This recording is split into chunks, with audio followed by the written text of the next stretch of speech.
You're listening to Toronto's #1 real estate podcast, powered by Watson Estates. The most successful local real estate investing starts right here, right now. Here's your host, broker, investor, and social media influencer, Bradley Watson.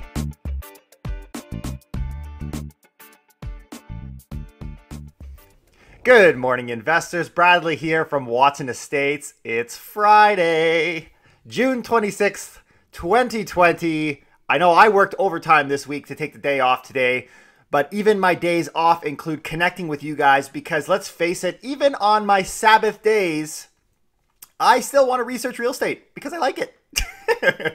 So here we are, bright and early with more, and today we got a great episode for you. We're going to start off with a hot topic that is getting kind of, usually I would actually do these as videos, but I'm sneaking it in a podcast. For you listeners out there, I love ya. Listen to this. Where should I buy real estate in 2020? This is a whole video in itself. This is amazing content, and if you are looking to build your real estate investment portfolio here in the GTA, we're going to go through a list published by Money Sense and talk about some of these cities and where there's great opportunities based on all the conversations that we're having with large-scale investors across our wonderful city.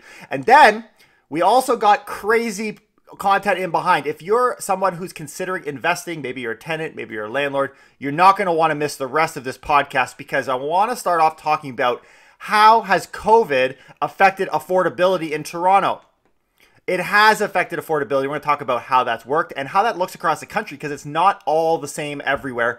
And then is the ability to evict here in the GTA coming to a city near you very, very soon? And I think it's going to happen sooner than you think. We are #1 on iTunes, Spotify, and Google Podcasts for Toronto real estate. Thank you for joining in. In fact, yesterday we hit a record number of downloads. We had 270 downloads yesterday alone, not including YouTube, where on YouTube, I looked the last 30 days, we've had over 10,000 views on our podcast, on our video. So thank you for tuning in. Our audience is growing. Our friends are growing, and the comments continue to roll in, which is great. It adds more value, more content to you guys as listeners. Now, outside of all of this, I am having a wonderful time. Of course, many of you know now we have 2 little girls running around, one of which is 2.5 years old, and she really gets into things. In fact, she's always taking my stuff. Like, I bought her a mini kitchen, and yet for some reason she uses my plates and my napkins and my cloths and spatulas and spoons. She even grabs my recycle. Like, for example, forts, right? Like, I build my own fort. Go build your own. Sandra, my wife, thinks that I'm acting like a child, but it's not my fault she doesn't know the password. Plus, Emily, my daughter, wants to bring her shopping cart in, and come on, does zoning not matter to you people anymore? No touchy. My fort. We're having a lot of fun. I'm excited to spend time with my family today. I've been missing my girls as I've been plugging away. It's been a very busy week, a lot of people coming back on the market, and this segues perfectly into looking at what is happening in our market. Specifically, what cities are the places to buy? Big stuff. Now, obviously, everyone has different takes on this, and it is very subjective, but they try and use some numbers to rationalize things. But we also are seeing, based on dialogues I've had with large investors, the same names of the same cities popping up time and again, which is encouraging, because at least then there is a method. It's not just chaotic. So this comes from moneysense.ca, our article of the day, the best stuff first. We use data from Statistics Canada and the Canada Mortgage and Housing Corporation to analyze the real estate markets in Canada's largest 35 municipal areas. Okay, so they kind of ordered those. In addition, we examined more than 1,500 neighborhoods in 5 of Canada's largest cities based on 3 criteria. Here's what they used. #1, value. The way that they angled this article was interesting, because they publish these all the time. Like these, I think once a year. I remember I did my last year, I think was on Money Sense as well. It might have even been at the beginning of 2020 that we were doing this. So what they're looking at now is affordability has a big deal. It's far more important today than it was earlier in the year. And the reason is because of COVID. And they're saying that that's going to, in a particularly volatile market, naturally you should move outwards because there's more stability. So value is the first thing, whether they're comparing against surrounding communities in the overall region. Number 2 is momentum, which is a fancy way of saying price appreciation that we've seen, right? We want to make sure there's constant and future appreciation. And then expert insight. I love how that gets factored in. There's their subjective side. They actually surveyed many agents, expert panel, in order to figure out how they would grade each neighborhood. So here's the list. Okay, here is the list. And it doesn't just include Ontario, but obviously Ontario is awesome and we make up a good chunk of it. Number one is Guelph, Ontario. Interesting, because Guelph has seen, from what as I've been tracking Guelph, it has experienced significant price growth over the last several years. And so I was always kind of skeptical, like, I don't know, are they maxed out? But they are actually top of the list. I would not have put Guelph at the top of the list, but there you have it. So maybe we should be paying a little bit more attention to those Guelph folk. In fact, I went to Guelph Humber University, so I have a special affection for Guelph. And it's interesting given the fact that they're such a university town. And then that's number one. There you go. Number two, also university town, is London, Ontario. Both of these places are relatively affordable. London, far more so, right? So we got London number two. Number four, so Victoria, BC was three. Meh. Number four, Ottawa. I would have actually put Ottawa higher up in the list, but they got a number four slot, so they're up there. Number five, Kingston. Okay, Kingston, also affordable. Brantford, number six. Hamilton, number seven. Kitchener-Waterloo, number eight. Are you guys starting to see a trend here? We're not looking right in the city.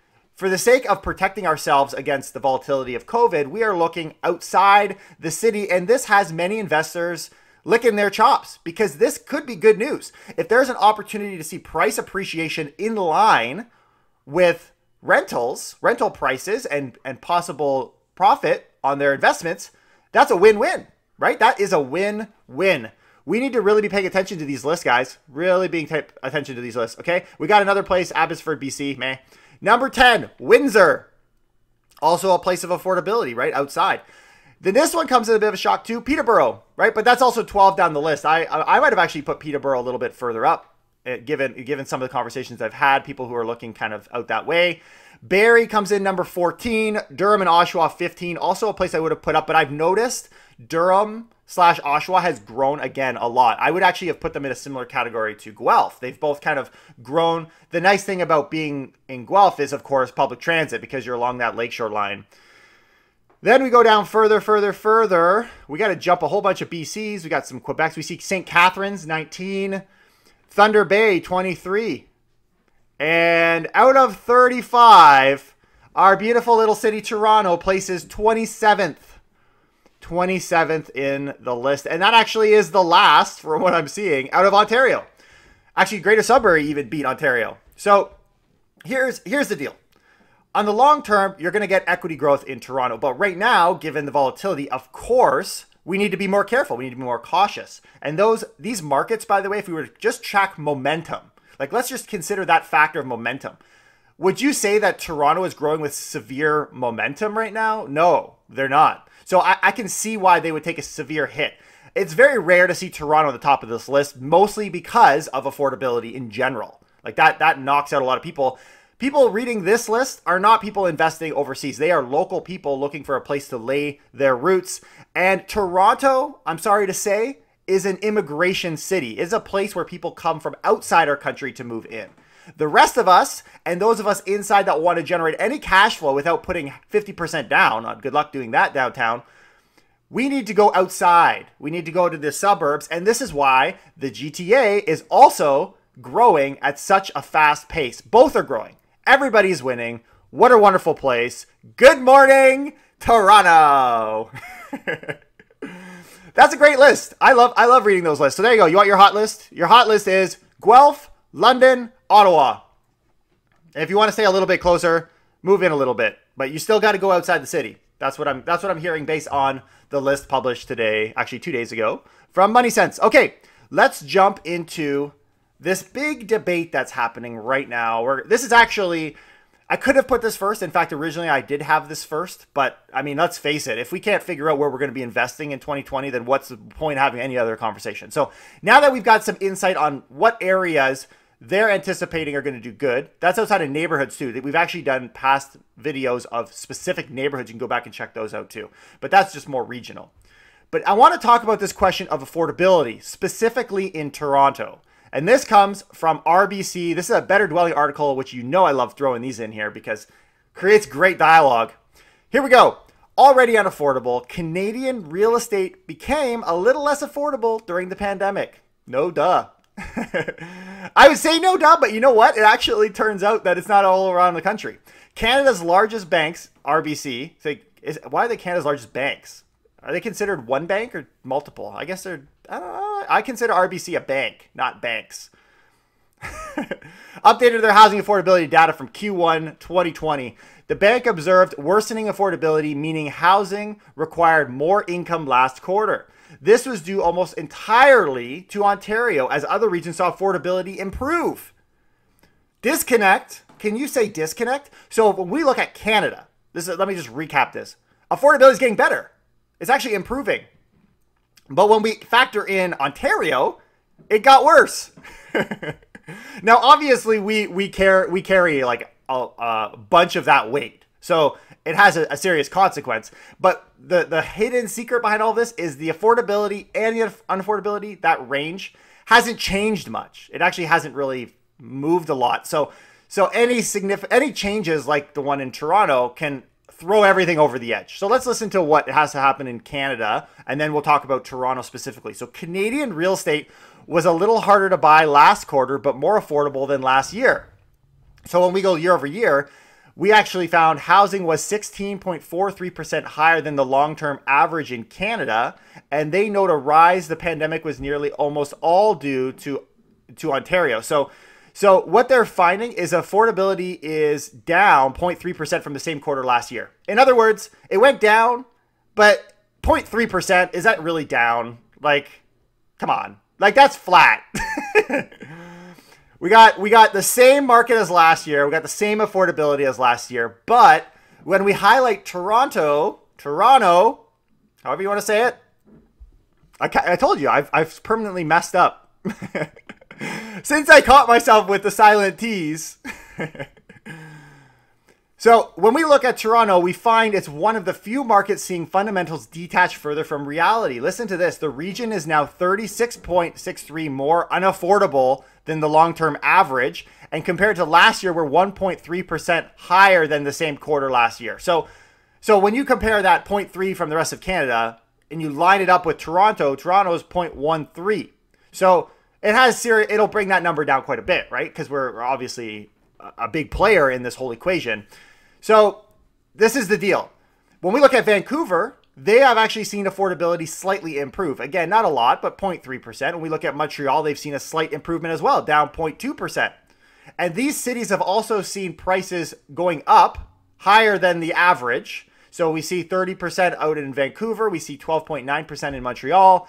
And of course, we got 36 in Toronto. So Toronto is outpacing these cities as far as it relates to this ongoing trend, this long-term trend. But it is fascinating to me to see, and it's important for us to note, that Toronto stands alone in its ability to make things more unaffordable during COVID. That's the main point I want to get here. The rest of the country is doing relatively good, or at a minimum flat for affordability. There hasn't been a whole lot of changes, which actually shows stability, right? Because if prices were coming down, you'd assume affordability would be getting better, but of course jobs are affected. And there's a lot of moving factors in here. But how fascinating is it that Toronto is getting more and more unaffordable? So here's how I look at this. You can't have an article like this, because obviously this is critical, right? Like, this is saying it's unaffordable. It's a terrible place to live. Like, we can't do this to our people. Come on. The government's got to get involved. We got to do something about this. But you can't have it both ways. I'm sorry, you can't. We can't get mad. Okay, like last month, you can't get mad when house prices were going down, right? You can't get mad, oh, prices are dropping 8 to 10.5%. But then when prices are getting better, get mad that there's an affordability issue. You can't have it both ways. You're conveniently angry all the time. Do you feel good about that? You feel good about being angry all the time? What a way to do life. Smile a little. But I will say affordability is a bigger issue than the risk of price declines right now. I do think that. As much as we see all, like some of the more legitimate cautious approaches to our market is saying by 2021 we're going to see price coming down slightly, and by the end of 2021 it'll rebound. That seems to be the more cautious approach, which is still pretty good if you ask me. So I think bigger issue here isn't the prices, whether they go up or down, irrelevant. Unless you're dumping your house in the next year, doesn't matter. What matters more in our city is this issue of affordability. And I don't think unaffordability is an issue. That's me personally. Disagree with me, that's fine. I don't care. What a nice guy. I don't care what you think. Affordability is, because the reality is when we look at our list that we just published, move to Guelph. Move to Guelph. You'll have yourself a great life, a wonderful place out there, good opportunity to develop a potential for cash flow without dumping so much money into the property, and good opportunity for price growth. Take a car, right? Like, it's not my problem that you don't live 2 seconds away from a TTC stop. It's not my problem. So I like the idea of price growth, and I prefer to stand on the position of price growth. And yes, leave it to the government, right? Leave it to the government, let them deal with affordable housing, and they're trying to, but the reality is when we look at that plan, that is failing miserably too. So maybe it's not us as small-time investors hoping for a return on our property that's the problem. Maybe it is failed regulation and oversight, too much oversight by government. That's my thinking.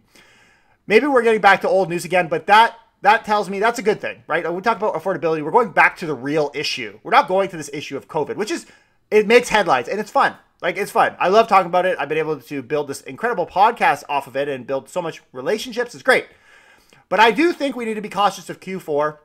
We can't just run out the door and say, oh, let's start talking about affordability again, and still ignore what's going to happen in the second half, or really the last quarter of 2020, because I still think there's more in store.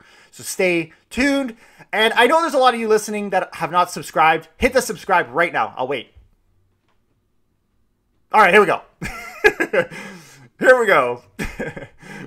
And you know what's funny? Some people listen to their podcast where they fill in the gaps. So that gap would have happened instantly. Oh, silly.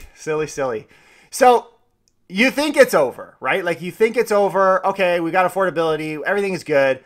But here's why I say watch out for Q4, because listen to this news. Not at all popping up in Toronto real estate. But I actually saw it from a buddy of mine, Mike Martins, out in Vancouver, BC. He's in the suburbs of BC, but he makes great content out there. He's a lot of fun. He's the better dwelling of YouTube.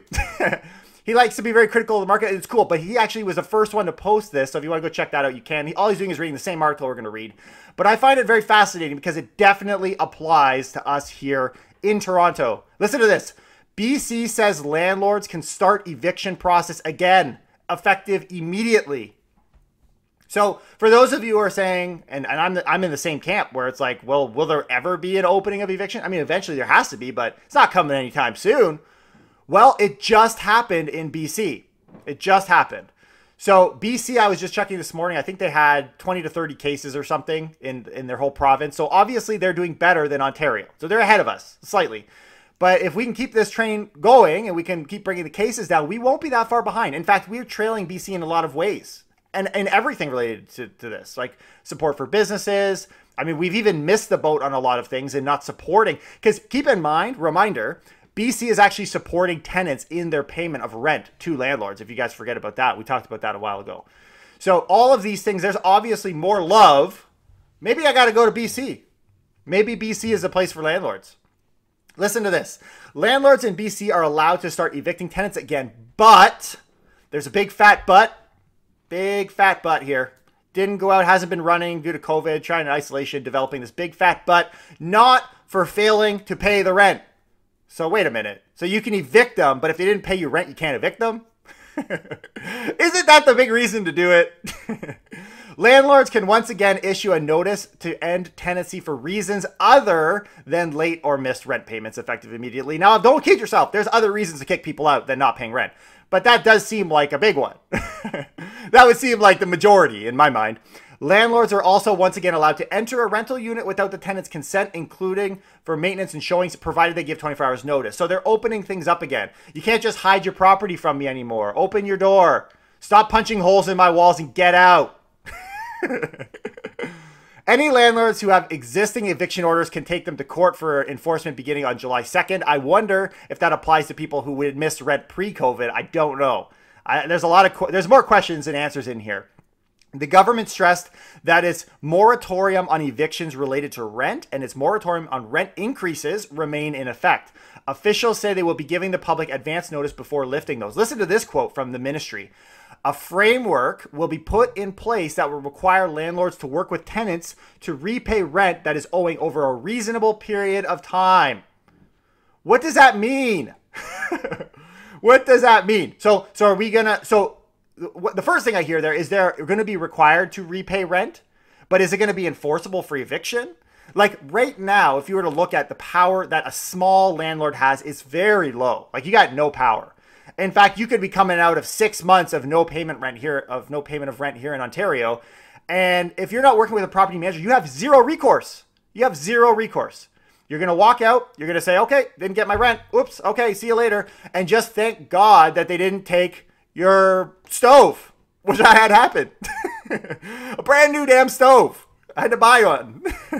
But I was just thankful to have the person go. Just go. Just go.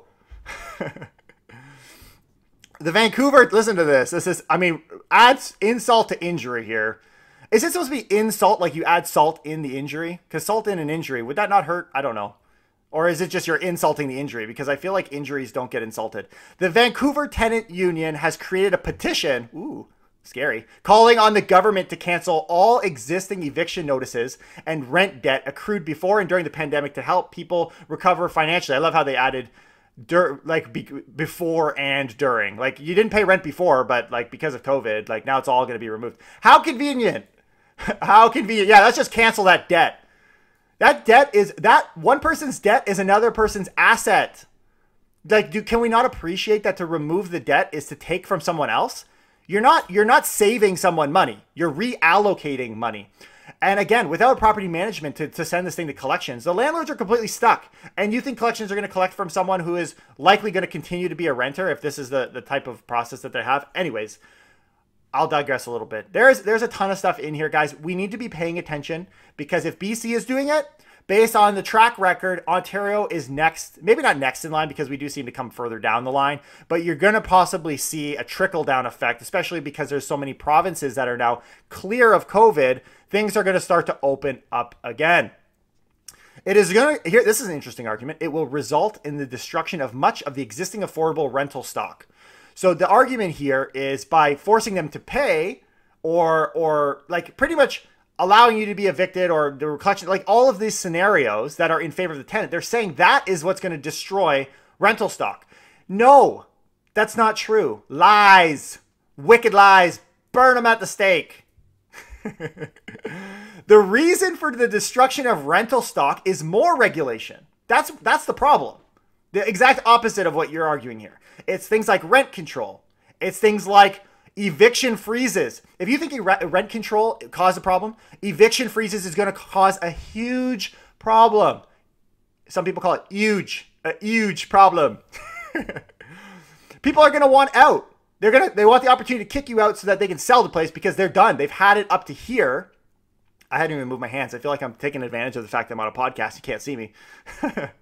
God forbid landlords improve their rental units because they say the vast majority of units have been lived in for years by low-income and vulnerable tenants. Yes, they are vulnerable. Agreed. Below market rents will be transformed into unaffordable market rate rental units. God forbid. Like, God forbid you take your property and you improve it to collect market rates because you had a tenant that didn't pay you on the low income and you want an opportunity to collect better income. Like, really? That's the problem? And that's the blame of landlords? No, I'm sorry. If you're going to collect more money, here's the joke of the whole deal, okay? These low-income rental housing, they actually generate the best cash flow. Ironically, they do, because they tend to be more affordable housing, and the rents, although they're lower, not to the same extent of the price point and what the cost would be to carry a larger mortgage. So you actually will make more money, like even 5-10 years ago, people were making more money in low-income tenancies and with rentals and apartment buildings than they will be today. Because today there's rental freezes and you're screwing them. Again, regulation is the problem. Just before I wrap up here, I want to share a little story with you. I have a friend of mine that I helped their family lease a unit. They're actually Muslim, so culturally, they won't be buying a property. It's a little bit of a pain in the butt, more of a pain in the butt for them than for me, of course. But they're stuck because they're pretty much lifetime renters. And there are options, by the way, available to people. I don't know how many of you understand that, but there's actually something called the halal mortgage you can pull off. But these people aren't interested in it. They understand the product. They don't want it. So that's fine. But they were just given notice from their landlord. They have rent, by the way. They've been in there for 2-3 years. And that's all it takes to have way below market rent right now. And they were given notice to leave in 60 days. The reason, I spoke with their daughter yesterday, is they want to move in. It is annoying, but it is legal. Like, it's a legal reason to remove your tenant. However, I'm so used to fighting on the side of the landlord. And so now to see the angle of the tenant, I love the power. Oh, give me that power. So I asked her, how old are your parents? Oh, they're 65. Oh, well, I don't know then. That sounds like a legitimate enough reason for me to not want to leave during COVID. And if they really push your buttons, why not just stop paying rent? Make them push the issue and stop paying rent. What are they going to do about it? Take me to the LTB. They're closed. Now, they're nice people and they're not going to do option 2, but at a minimum, don't feel the need to run out the door, especially if you're paying your rent. And again, I'm used to seeing the landlord side, so it's so interesting to see the tenant side, but still a pain in the butt for the tenants because like they don't want to leave and the relationship is now tainted. A bad relationship all caused by bad regulation. Yes, we need affordable units, but as we put more regulation on landlords, they will run away. And be reminded, affordable homes historically have led to more cash flow. So let the economics deal with it. No touchy-touchy, Mr. Government. No touchy-touchy. You don't know the password. Speaking of no touchy-touchy, let's maintain social distancing and maybe we can start kicking out this thing and then kicking out tenants, those pesky tenants. Unless you're protesting, then the rules don't apply to you. There's no need for social distancing. I'm going to leave it there. It is Friday. Enjoy your beautiful day today, guys. It's supposed to be a nice weekend as well. And I will see you guys bright and early tomorrow morning. Realtors don't sleep on weekends. Make sure you leave us a sub. Give us a thumbs up if you're following us on iTunes. Leave us a review. All of the things on all of the places. I will see you then. Take care and keep it real.